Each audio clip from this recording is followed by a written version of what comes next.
하나님 말씀 사도행전 3장 1절에서 10절로 우리에게 주시는 말씀의 제목은 성령님의 사명과 병고침의 의미. 자, 1절입니다. 오늘 본문을 먼저 한번 쭉 살펴봅니다. 제9시 기도 시간에 베드로와 요한이 성전에 올라갔다.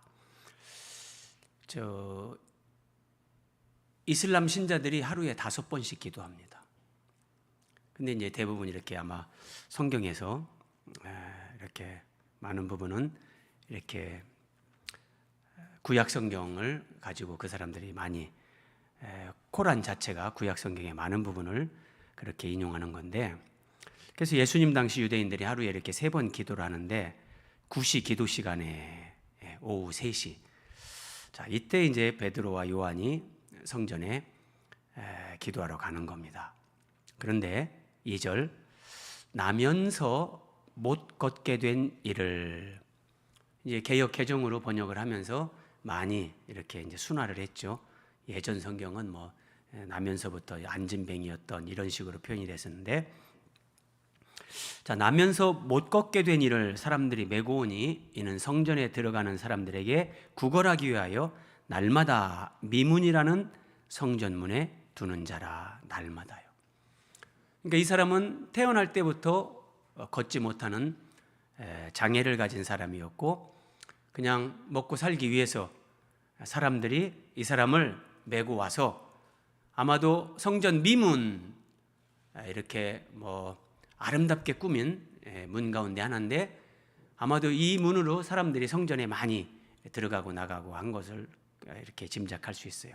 사람들의 왕래가 많으니까 거기에서 더 많이 구걸을 하게끔 그 성전 문에 사람들이 갖다 놓는 거예요. 메고 와서.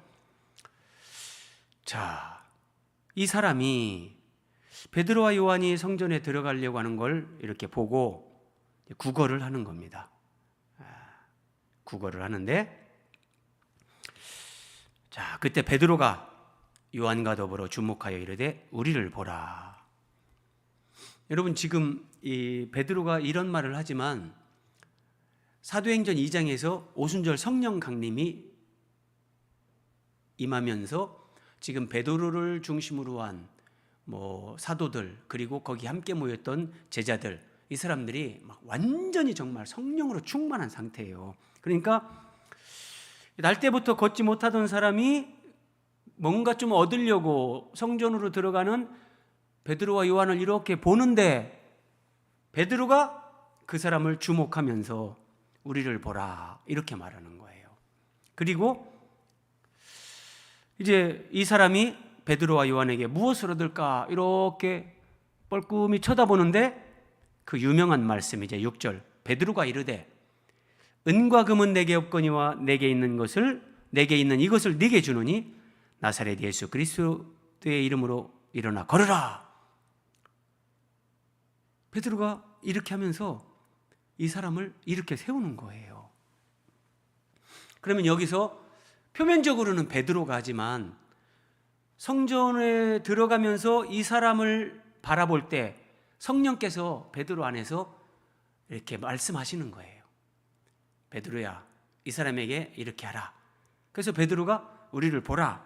그리고 은과 금은 내게 없거니와 내게 있는 이것을 네게 주느니 나사렛 예수 그리스도의 이름으로 일어나 걸으라. 베드로가 이렇게 하는 거예요. 그러니까 성령 충만을 받은 상태라는 거, 이걸 기억하면서 문맥으로 가면 베드로 개인이 하는 게 아니에요. 성령님께서 이걸 하시는 거예요. 자, 그러면서 베드로가 오른손을 잡아 일으키니, 저는 이 말씀 볼 때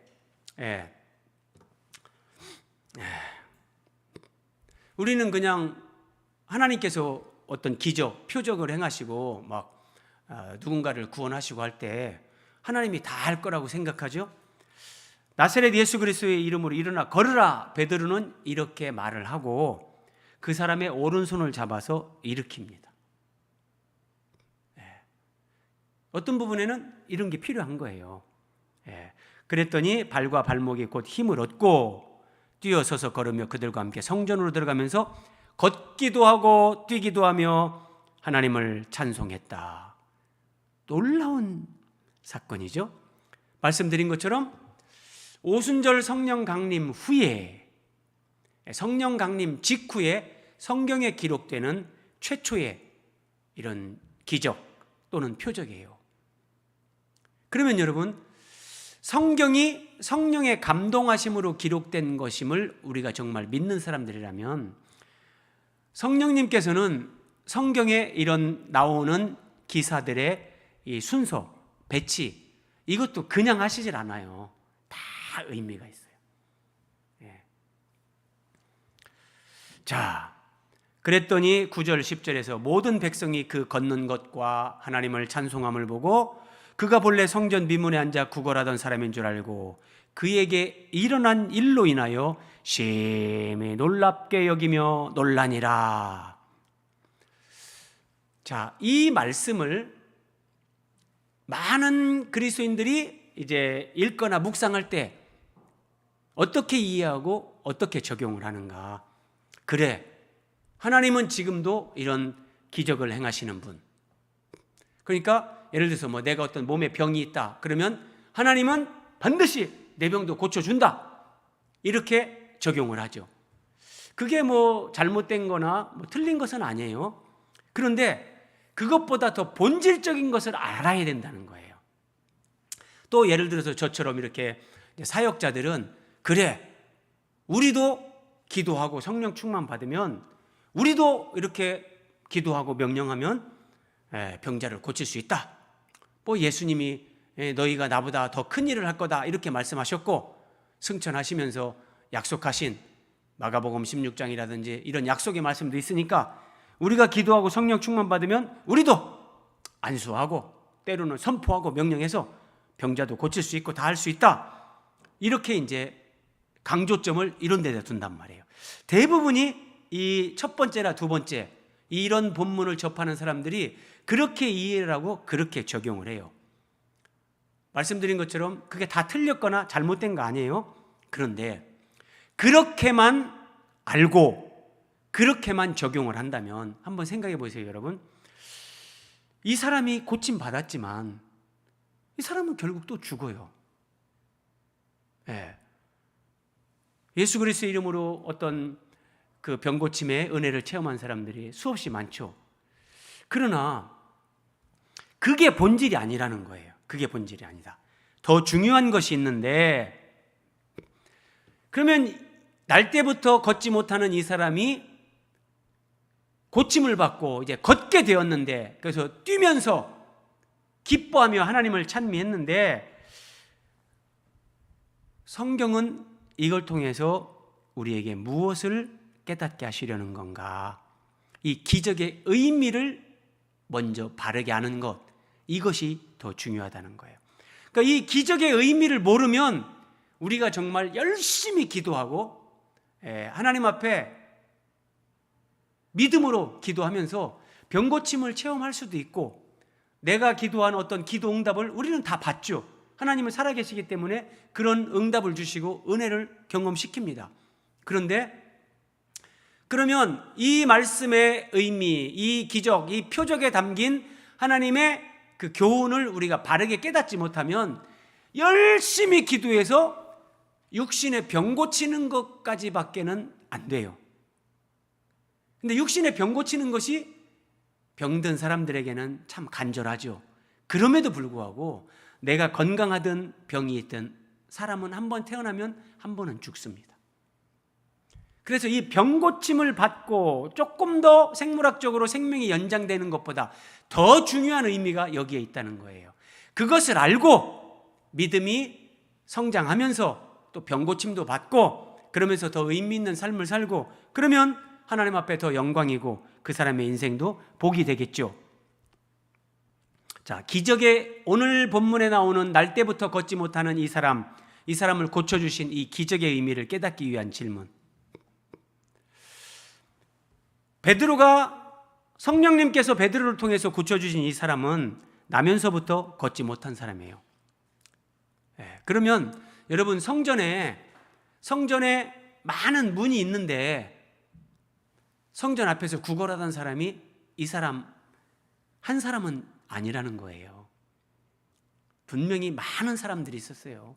베데스다 못가에 많은 사람들이 연못이 동하기를 기다렸던 것처럼 뭐 성전 각 문마다 사람들이 출입하는 곳에 구걸도 하고 뭐 여러 가지 목적을 가지고 거기 있었던 사람들이 수없이 많았는데, 왜 하필이면 성령님께서는 사도 베드로를 통해서 나면서부터 걷지 못한 이 사람을 고쳐줘서 이 사람이 걷게 했는가? 그리고 이 기사가 오순절 성령 강림 이후에 첫 번째로 기록되는 사도들이 행한 표적으로 이 기사가 사도행전에 기록되게 하셨는가? 이런 것들을 우리가 질문하고 또 묻고 답을 얻어야 되는 겁니다. 자, 첫 번째, 사복음서와 사도행전에 나타난 걷지 못하던 자들의 치유. 여러분 오늘 말씀 보시면 정말 그렇네? 아마 이렇게 동의가 되실 거예요. 한번 보세요, 여러분. 사도행전 3장 2절에서 우리가 봤지만 나면서 못 걷게 된 이를 결국은 성령님께서 베드로를 통해서 고쳐주셨잖아요. 그러니까 나면서부터 걷지 못하는 사람, 선천적인 장애를 가진 사람을 성경이 고쳐주는데 한번 잘 보세요. 사복음서에서 예수님이 이런 병자를 굉장히 많이 고쳐주셨어요. 마태복음 11장 5절, 맹인이 보며, 이게 무슨 말이냐면 세례 요한이 감옥에 갇혔어요.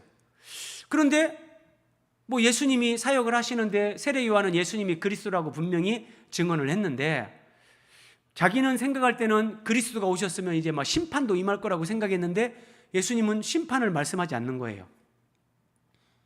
뭐 사랑, 용서, 자비, 긍휼 뭐 이런 말씀을 하시니까 한순간 세례 요한이 헷갈린 거예요. 그래서 제자들을 보내서 예수님에게 오실 그리스도가 당신이 맞습니까? 아니면 우리가 다른 분을 기다려야 됩니까? 이렇게 물었어요. 그랬더니 예수님이 세례 요한의 제자들에게 너희들이 가서 이렇게 전해라. 그러면서 하시는 말씀이에요. 맹인이 보며, 못 걷는 사람이 걸으며, 나병 환자가 깨끗함을 받으며, 죽은 자가 살아나며, 가난한 자에게 복음이 전파된다 하라. 이게 세례 요한의 질문에 대한 예수님의 답이에요. 여기 못 걷는 사람이 걷는다, 이 말씀이 나와요. 그러니까 예수님은 핵심적으로 사복음서에서 공생의 기간 동안 소경의 눈을 뜨게 하십니다. 그리고 못 걷는 사람이 걷게 합니다. 나병 환자, 여러분 나병 의미를 우리가 레위기나 뭐 출애굽기에서 공부할 때 한번 살펴봤었는데, 나병, 고대 사회에서 살이 썩어 들어가는 거예요. 그러면 코가 주저앉아요. 그냥 얼굴이 푹 파이기도 하고 그냥 얼굴의 형체가, 손이 다 이렇게 없어져요. 손가락이 다 없어지고 그냥 그래서 하나님이 창조하신 그 아름다운 사람의 형상이 다 일그러져요. 이게 나병이에요, 나병. 여기서 여러분 감을 잡아야 돼요. 자, 맹인이라는 것은 보지 못하는 사람인데, 사람은 태어날 때부터 죄 아래 태어나면서 하나님을 보지 못해요. 진리를 알지 못해요. 자, 못 걷는다. 사람은 태어나면서부터 두 다리를, 이제 사람이 걷는 것을 배우는 것은 1, 2년이면 배워요. 그래서 걷고 이제 막 뛰어다녀요, 평생. 그런데 사람이 걷는다고 다 길을 아는 건 아니에요.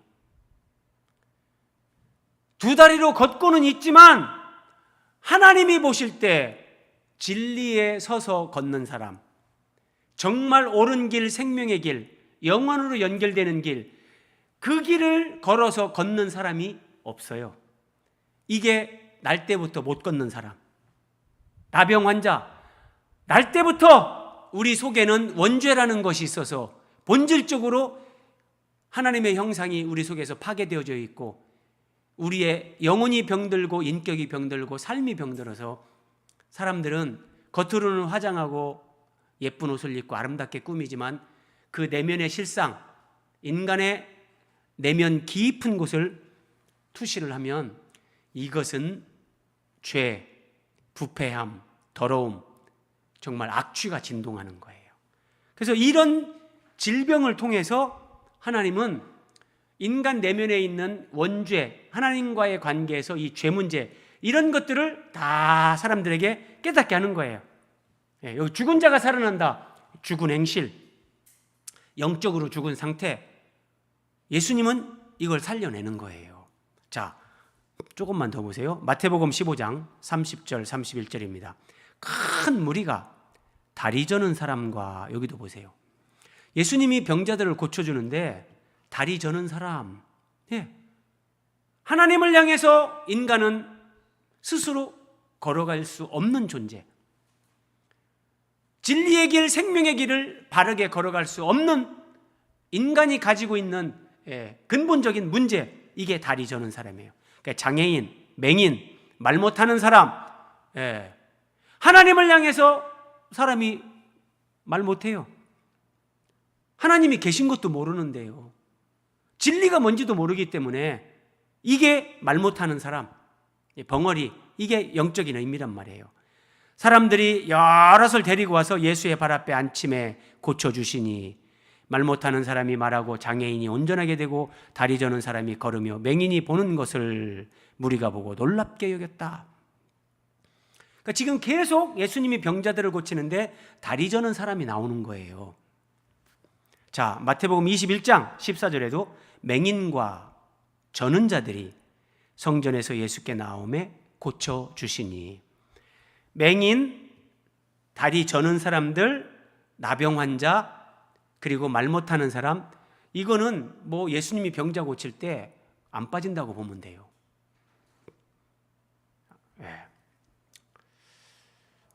누가복음 14장 13절에서도 예수님께서 그 혼인잔치 비유를 들면서 이렇게 말씀하시는 거예요. 잔치를 베풀거든 차라리 가난한 자들과 몸 불편한 자들과 저는 자들과 맹인들을 청하라. 계속 반복되죠? 거의 똑같아요. 저는 자들, 맹인들 빠지지 않아요. 그리고 예수님 앞에 정말 간절하게 나오는 그 나병 환자들. 자, 그리고 사도행전으로 와서 오늘 3장에서 날 때부터 걷지 못하는 사람이 고침받는 게 나오잖아요. 사도행전 8장에 가면 빌립 집사가 사마리아 성에 내려가 그리스도를 백성에게 전파하니, 자, 더러운 귀신들이 크게 소리를 지르며 나가고 또 많은 중풍병자와 못 걷는 사람이 나았다. 중풍병자도 똑같은 거예요.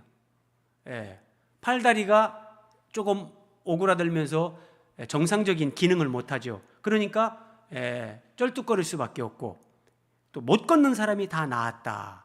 계속해서 성경은 이걸 우리에게 보여주는 거예요.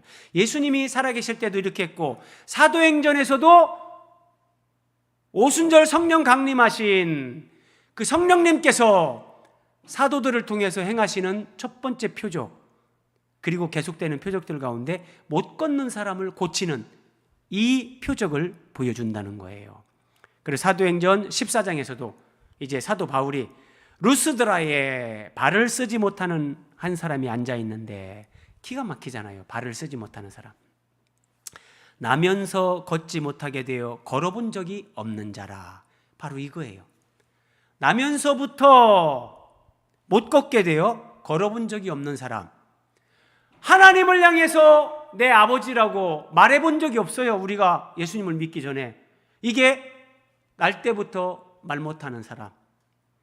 하나님을 향해서, 진리를 향해서 내가 예수님을 믿기 전에 우리는 한 걸음도 내딛지 못한 사람들이에요. 이게 걸어본 적이 없는 사람들. 그래서 그런 인생들을 구원하기 위해서 하나님의 아들 예수님이 사람으로 이 땅에 오셔서 십자가에서 대신 우리 죄를 짊어지고 그 값을 지불하기 위해서 대신 죽으신 거예요. 그리고 그 예수님이 이제 죄값을 해결하셨고, 그 예수 그리스도의 십자가 복음이 전해지는 곳마다 이런 기적이 나타나는 거예요. 바울이 말하는 것을 듣거늘 바울이 주목하여 구원받을 만한 믿음이 그에게 있는 것을 보고 큰 소리로 이르되 네 발로 바로 일어서라 하니 그 사람이 일어나 걷는지라. 걸어본 적이 없는 사람이 사도 바울의 어떠한 이 명령을 듣고 일어나 걸었다. 이 의미가 제가 지금까지 설명드린 것들, 태어날 때부터 죄 때문에 하나님을 보지도 못하고 하나님의 말씀을 듣지도 못하고 하나님을 향해서 나의 하나님, 나의 아버지라고 불러본 적도 없고 그 진리와 생명길을 한 걸음도 내디뎌 본 적이 없는, 날 때부터 걷지 못하는 자요, 날 때부터 말 못하는 벙어리요, 날 때부터 그 더러운 죄를 가지고 있는 우리가 나병 자요, 영적으로 죽은 자요. 예수님도 사도들도 이런 자들을 고쳐주는 거예요. 이런 자들을요. 그래서 사복음서에 예수님의 병고침, 사도행전에서 사도들이 병고치는 거, 여기에 병고침의 초점은 병고침이 아니에요. 육신의 병고치는 것이 본질이 아니라 예수님께서 태어날 때부터 원천적으로 죄와 죽음, 병든 영혼, 병든 인격, 병든 삶을 살다가 그냥 영원히 멸망에 떨어질 수밖에 없는 인생들, 그들을 고치시고 회복시키시고 하나님 앞에 진리의 길을 걸어가는 사람, 걷지 못하던 자들을 고쳐준 거예요. 하나님을 향해서 하나님 기도하지도 못하던 사람, 하나님을 인식도 못했던 사람들이 이제 하나님을 부르게끔 입을 열어주는 거예요. 이게 벙어리가 말이 튀는 거예요. 네. 나병 환자처럼 정말 문드러진다 그러잖아요. 손발이 문드러지고 인격이 문드러지고 그래서 영원히 죽을 수밖에 없는 인생들을 예수 그리스도께서 그들을 치료하는 거예요. 여러분, 지금은 이제 의학이 이렇게 발달해서 나병 이런 것들 뭐 거의 다 예방이 되잖아요. 마찬가지예요. 예수 그리스도를 우리가 만나고 예수 그리스도의 복음으로 말씀으로 듣고 배우고 깨달으면 그렇게 우리의 병든 영혼, 병든 인격이 치유되고 회복되는 거예요. 그래서 오늘 사도행전 3장 오순절 강림 직후, 성령 강림 직후 첫 번째 이 병고침으로 기록된 이 말씀의 핵심은 육적인 병고침을 통해서 영적인 자유와 회방, 영적인 치유, 회복, 이것을 우리에게 보여주는 거예요. 나사렛 예수 그리스도의 이름으로 일어나 걸으라 그랬잖아요. 나사렛 예수 그리스도를 믿는 사람들, 그 예수 그리스도의 이름을 의지하는 사람들이 육신의 병 고침 받는 것뿐만 아니라 그것보다 더 중요한 거, 내 존재의 병, 그걸 죄라고 하는 거예요. 그래서 누가 부모가 가르치지 않고 선생님이 가르치지 않고 누가 가르치지 않아도 사람은 3살만 돼도 고집이 생기고 이기심이 생기고 평생 살면서 누군가를 미워하고 욕심과 음란과 정욕과 교만과 이것이 모든 사람들 속에 그냥 본질적으로 이걸 가지고 태어나는 거예요. 그걸 성경은 그게 죄 때문에 다 나오는 거예요. 그래서 사람들은 뭐 인간이 여기서 어떻게 벗어나 체념하고 살지만 아니에요. 예수님을 믿으면 그런 본질적인 부분에서 고침받고 회복이 일어나는 거예요. 여기에 감격 있고 기쁨 있고 행복 있고 인생에 정말 환희가 있는 거예요. 그걸 경험하면서 육신의 병고침 받는 거, 이런 일도 일어나죠. 그러니까 육신의 병고침 받는 것은 육체를 가지고 사는 동안만 그게 은혜가 되는 거지만 내 존재론적으로 죄로부터 벗어나고 병든 영혼, 병든 인격, 병든 나라는 존재가 예수님을 믿고 고침받는 것은 이것은 영원으로 연결되는 하나님의 은총이란 말이에요.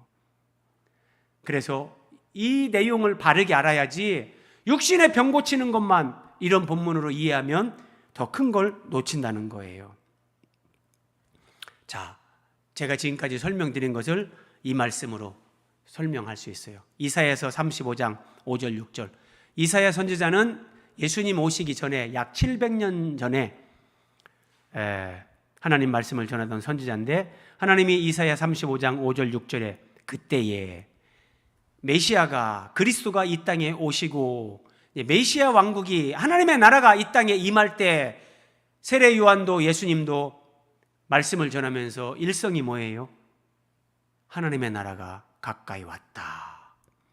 하나님의 나라가 임하였느니라. 이거란 말이에요. 이게 메시아 왕국이 예수 그리스도가 이 땅에 오심으로 메시아 왕국이 하나님의 나라가 도래한 거예요.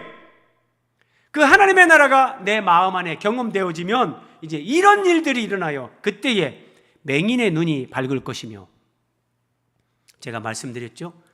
보지 못하는 사람, 하나님을 보지 못하고, 진리를 보지 못하고 날 때부터 우리는 맹인으로 사는 거예요.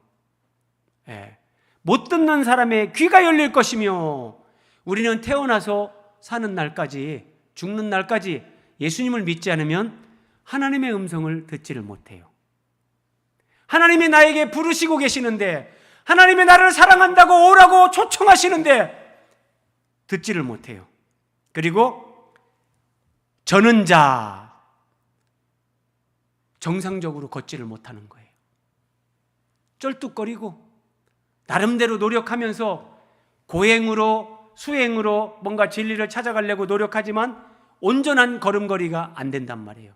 그래서 다 쩔뚝거리면서 저는 자예요. 그런데 메시아 그리스도가 이 땅에 오시면 맹인의 눈이 밝을 것이요 못 듣는 사람의 귀가 열릴 것이며, 그때 저는 자는 사슴같이 뛸 것이다. 그래서 예수님이 저는 자를, 걷지 못하는 자들을 고쳐주시는 거고, 오순절 성령께서 강림하신 이후에 사도 베드로를 통해서 성령님께서 첫 번째 행하시는 표적이 날 때부터 걷지 못하던 자, 그를 걷게 하시는 이 기적을 성경에 처음으로 기록되게 하시는 거예요. 그럼 뭐예요? 병 고치는 것이 초점이 아니라 나사렛 예수 그리스도의 이름으로 일어나 걸으라! 나사렛 예수님이 하나님이 보낸 메시아, 구원자 그리스도다! 이 예수 그리스도를 너희가 믿으면 날 때부터 걷지 못하던 사람이 이런 병고침을 받는 것처럼 너희의 병든 영혼, 병든 인격, 병든 삶, 죄와 사탄으로부터 너희들이 눌려있고 갇혀있고 어찌할 수 없었던 그 인생의 근본적인 모든 문제들이 예수 그리스도 안에서 너희가 회복된다. 그래서 저는 자는 사슴같이 뛸 것이다. 걷지도 못하고 기껏해야 쩔뚝쩔뚝하던 자들이 사슴처럼 마치 날아다니는 것과 같이 뛰어다닌다. 그리고 말 못하는 자는 노래하게 된다. 성경이 얼마나 오묘한가 보세요. 이사야 35장 6절, 광야에서 물이 솟겠고 사막에서 시내가 흐를 것이라. 자, 여기는 병 고치는 것으로 나타나다가 뒤에는 광야에서 물이 솟는다, 사막에서 시내가 흐른다. 광야, 사막, 이게 뭐예요? 내가 예수님을 만나기 전에 내 마음의 내면의 상태가 광야고 사막이에요. 여기에 은혜, 기쁨이 없어요. 쫙 물이 다 마르고 정말 어떤 식물들이 살 수 없는 광야고 사막이에요. 그래서 사람들이 다 자기 내면이 광야고 사막이기 때문에 현대인들이 거칠어요. 요만한 거 하나 용납 못하고, 지나가다가 한번 쳐다봤다고 그걸로 그냥 그 사람 죽이고, 사람들이. 그런데 이런 내 마음의 상태가 광야고 사막인데 그 광야에서 샘물이 솟구쳐 오르는 것처럼 물이 솟겠고 사막에 시내가 흐를 것이다. 저는 일주일에 어쨌든 한 두세 번씩은 제가 걷습니다. 저희 집에서 이렇게 쭉 걷다 보면 막 정말 계곡물이 쭉 내려오는데 그 물소리 들으면서 이렇게 주님과 대화하면서 묵상하면서 하는데, 참 그 물이 흐르는 걸 보면서 참 많은 것들을, 이런 은혜를 누리는데 마치 그런 것처럼요. 그냥 물 구경할 수 없는 광야 사막 같은 그런 내 마음에 하나님이 막 은혜를 부어주셔서 여기에 샘이 솟아나고 마치 시냇물이 흐르는 것처럼 내 마음에 막 이런 은혜와 진리, 이것이 충만하게 된다는 거예요. 그래서 베드로를 통해서 또 빌립 집사를 통해서 사도 바울을 통해서 사도행전에 나타나는 이런 표적의 의미들, 이런 것들은 예수님이 바로 그리스도다. 그 예수님을 너희가 바르게 알고 바르게 믿을 때 메시아 왕국이 도래했기 때문에 너희는 병든 영혼, 병든 인격, 병든 삶, 그리고 병든 육체도 예수 그리스도 안에서, 하나님의 뜻 안에서 너희는 고침받고 회복될 수 있다. 이 메시지를 주는 거예요. 그러니까 단순한 병 고침이 아니라 예수 그리스도를 바르게 알고 그 예수 그리스도 안에서 육체의 병 고침만이 아니라 내 존재가 회복되는 거예요.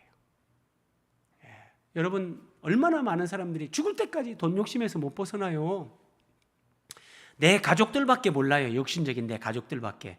그것도 그냥 가침이에요. 가침. 내 혈육, 그 다음에 돈, 조금 더 많은 거 소유하는 거, 조금 더 사람들에게 내가 이렇게 막 인정받고 높아지는 거,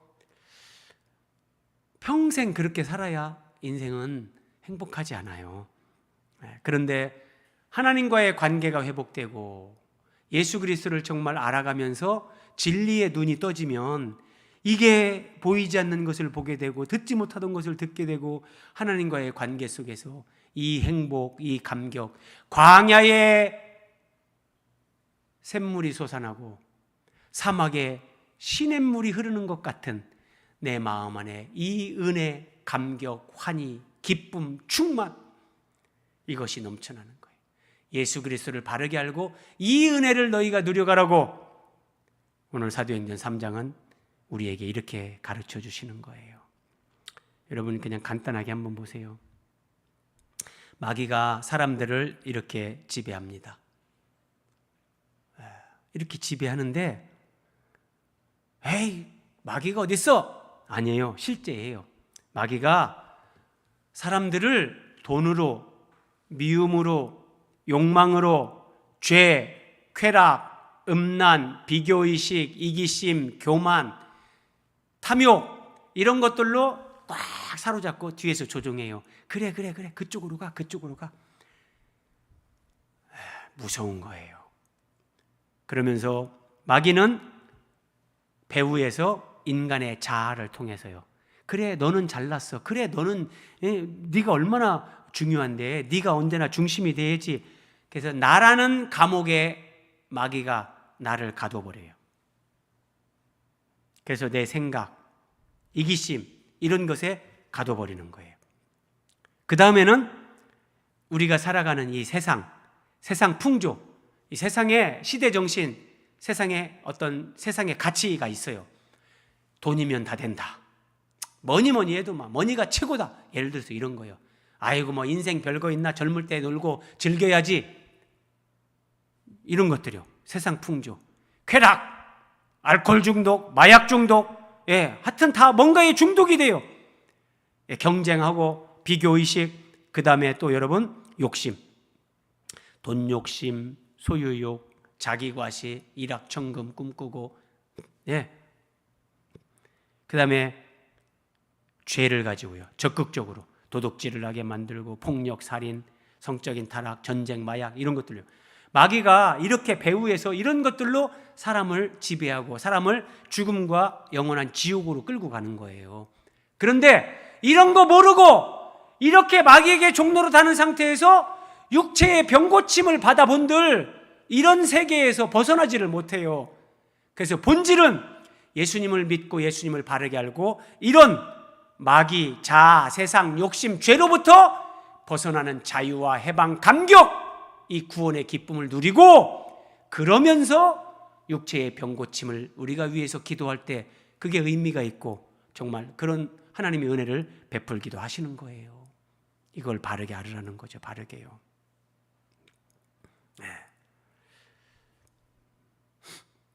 오늘 6절 말씀 다시 보세요. 베드로가 이르되 은과 금은 내게 없거니와 내게 있는 이것을 내게 주노니 나사렛 예수 그리스도의 이름으로 일어나 걸으라.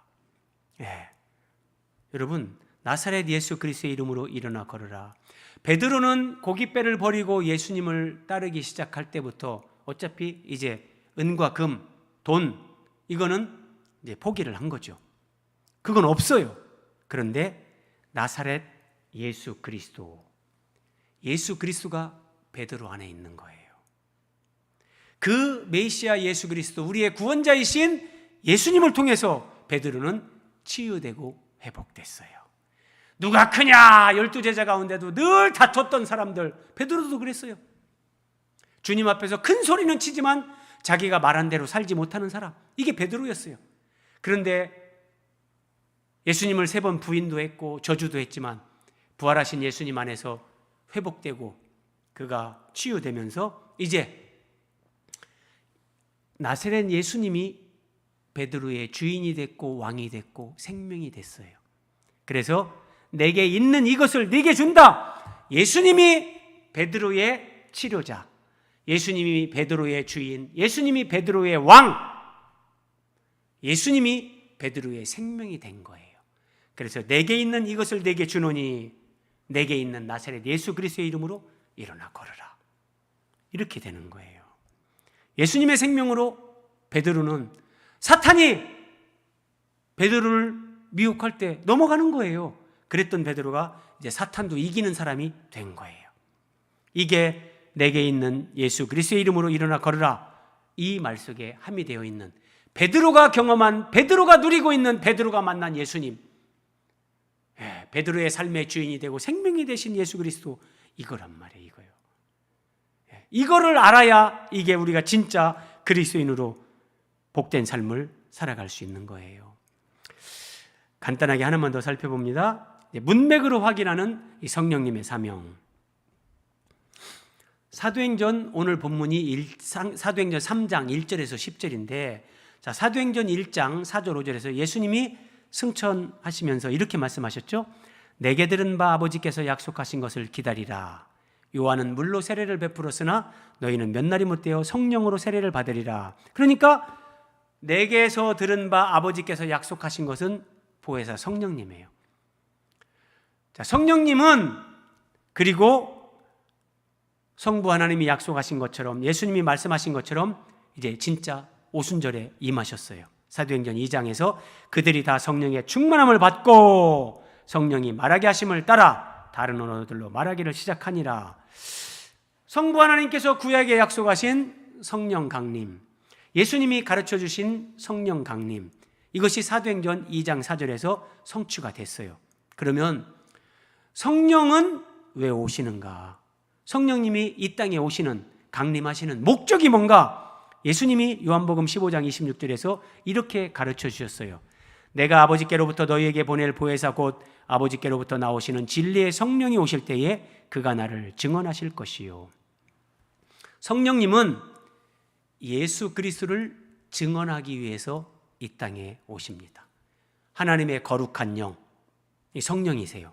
그런데 성령님이 오시지 않으면 누구도 예수님을 믿을 수가 없어요.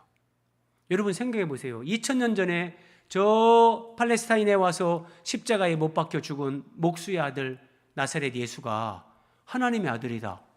그 예수님이 내 죄를 짊어지고 죽었다. 그 예수님이 부활했다.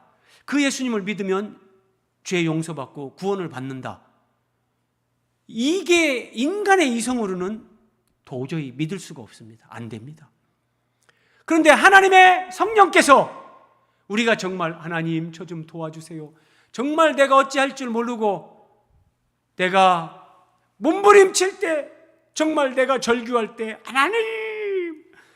하나님도 모르죠 옛날에는. 그래서 정말 창조주가 계시면, 하나님이 계시면 저 좀 도와주세요. 사람들이 막 이렇게 절규하죠. 근데 하나님은 그런 것도 들으세요.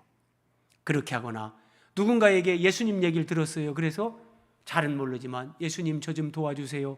이렇게 기도할 때 거룩한 하나님의 성령께서 그 사람 마음에 오십니다. 그리고 예수님을 깨닫게 해요.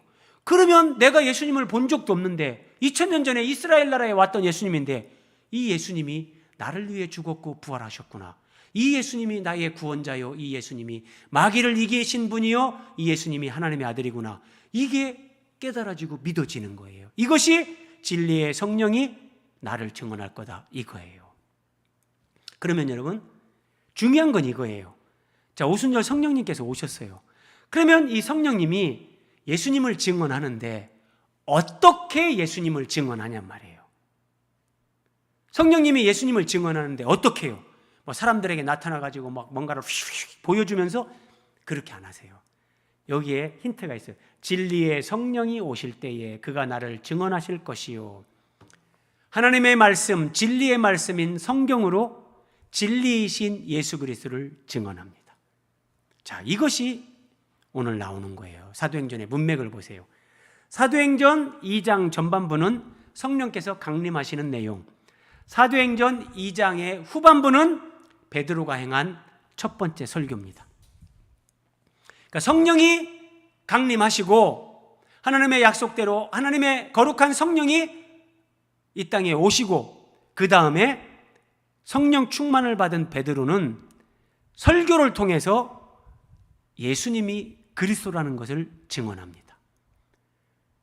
그러니까 지금 베드로가 이런 설교를 하는 것은 그 안에 충만하게 임재하신 성령님께서 베드로를 통해서 지금 이렇게 하시는 거예요. 그러니까 오순절에 임하신 성령님께서 행하신 첫 사역은 사람들을 병 고치고 막 어떤 기적을 보여주는 것이 아니라 말씀, 설교 사역을 통해서 예수님을 증언하는 거였습니다. 예, 매우 중요합니다, 여러분. 성령 강림 후에 바로 표적이 나타나는 것이 아니라, 기적이 나타나는 것이 아니라 성령 강림하신 후에 첫 번째는 성령께서 베드로를 통해서 하나님 말씀으로 예수가 그리스도라는 것을 증언하는 설교를 하게 하는 겁니다. 그리고 오늘 3장으로 와서 이제 이 설교 후에 베드로를 통해서 날 때부터 걷지 못하던 자를 고치는 거예요. 자, 베드로가 설교를 한 후에 한번 보세요. 사도행전 2장에 23절, 24절. 그가 예수님이 하나님께서 정하신 뜻과 미리 아신 대로 내준 바 되었거늘, 사람들이 내줘가지고 이제 예수님이 빌라도에 의해 죽임을 당해요. 너희가 법 없는 자들의 손을 빌려 못 박아 죽였다. 예수님을 못 박아 죽였죠. 그런데 하나님께서 그를 사망의 고통에서 풀어 살리셨으니 이는 그가 사망에 매여 있을 수 없었습니다.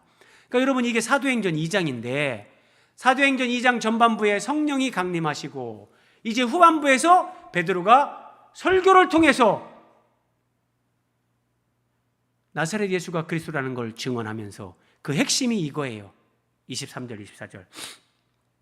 너희가 그 나사렛 예수를 십자가에 못 박아 죽였으나 하나님께서 그를 다시 살리셨다. 부활하게 하셨다.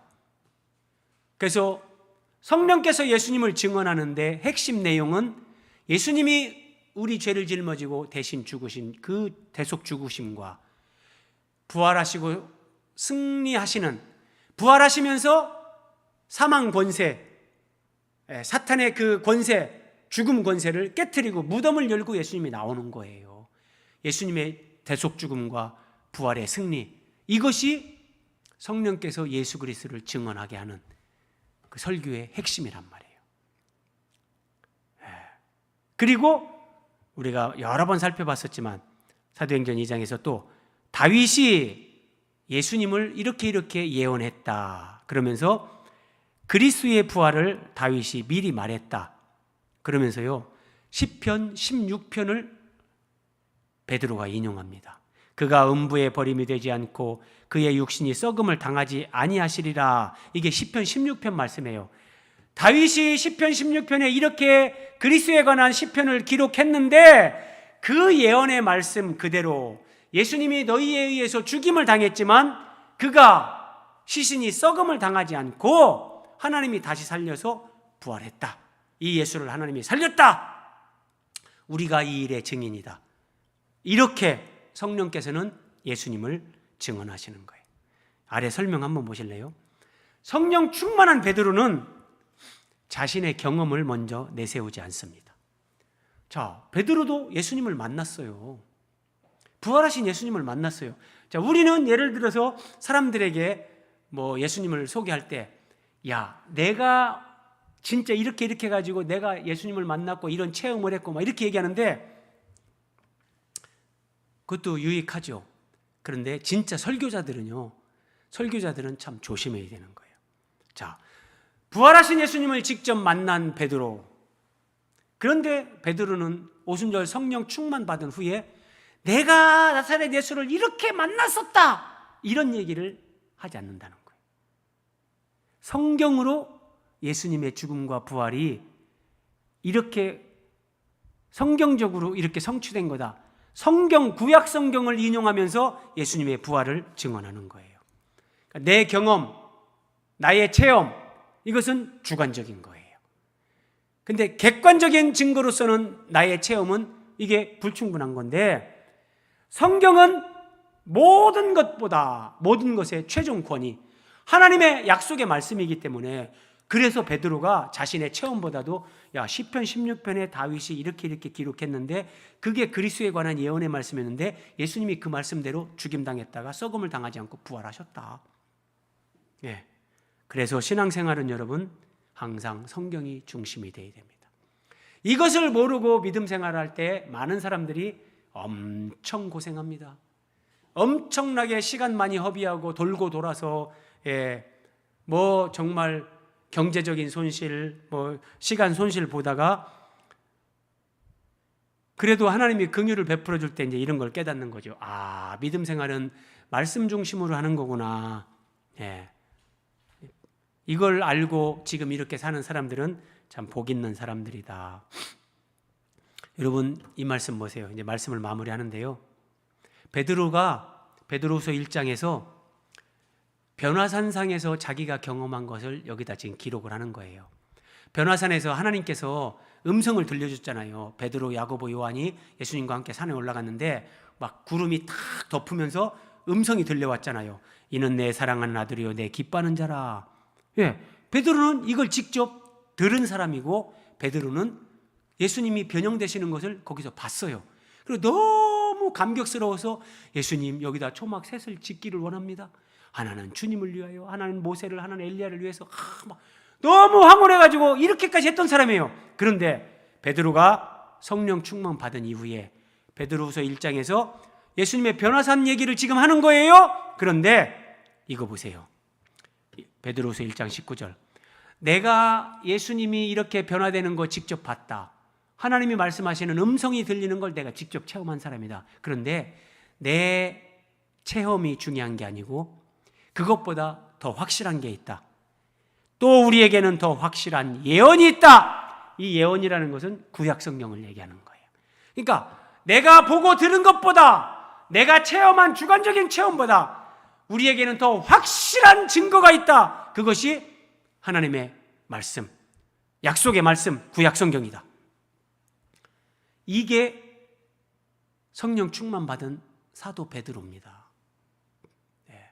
그래서 성령 충만은 말씀 충만으로 오고요. 하나님의 사람들을 바르게 세울 수 있는 것, 교회가 교회될 수 있는 것은 이 하나님의 말씀으로 바르게 예수 그리스도를 알아가고 예수 그리스도를 살아갈 때 되는 거예요. 기적으로 결단코 안 됩니다. 그게 기적으로 되는 게 아니에요. 자, 말씀을 마칩니다. 사도행전 3장 14절 16절도 보세요. 오늘 날 때부터 걷지 못하던 이 사람을 고친 후에 베드로가 그걸 연결을 해서 이렇게 또 두 번째 설교를 하는 거예요. 너희가 거룩하고 이로운 일을 거부하고 도리어 살인한 사람을 도와주기를 구하여 생명의 주를 죽였도다. 예수님을 죽였다는 거예요. 그러나 하나님이 죽은 자 가운데서 그를 살리셨으니 우리가 이 일의 증인이라. 그 이름을 믿음으로, 그 이름이, 잘 보세요, 나사렛 예수 그리스도, 그 이름이, 베드로가 얘기했잖아요. 내게 있는 것으로 내게 주느니 나사렛 예수 그리스도의 이름으로 일어나 걸으라 그랬잖아요. 그 이름으로 너희가 보고 아는 이 사람을 성하게 하였나니, 이 사람이 지금 온전하게 회복됐다. 이 사람이 고침받은 것이 너희가 죽였지만 하나님이 다시 살리신 그 나사렛 예수 그리스도, 그분으로, 그분의 이름으로 이 사람이 지금 온전하게 회복된 거다. 예수로 말미암아 난 믿음이 너희 모든 사람 앞에서 이같이 완전히 낫게 하였느니라.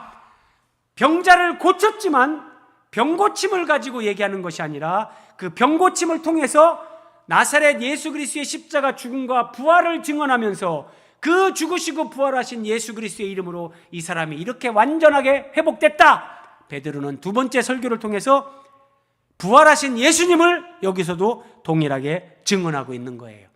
그러니까 병 고치는 것이, 그것이 성경 어디에서도 첫 번째 초점이 아니에요. 그걸 통해서 예수 그리스도, 그분이 살아계신 하나님의 아들이요, 진짜 우리의 구원자요, 그분 안에서 하나님을 알아가고 하나님을 향해서 이제 뚜벅뚜벅 걸어가는 사람이 되고 하나님 음성을 듣고 하나님 앞에 입을 열어 기도하게 되고 예수님과 함께 승리하는 삶을 살아가게 된다. 이 은혜와 영광의 삶을 예수님을 더 깊이 알아가면서 여러분들이 살아가시기 바랍니다. 베드로가 이렇게 지금 설교하는 겁니다.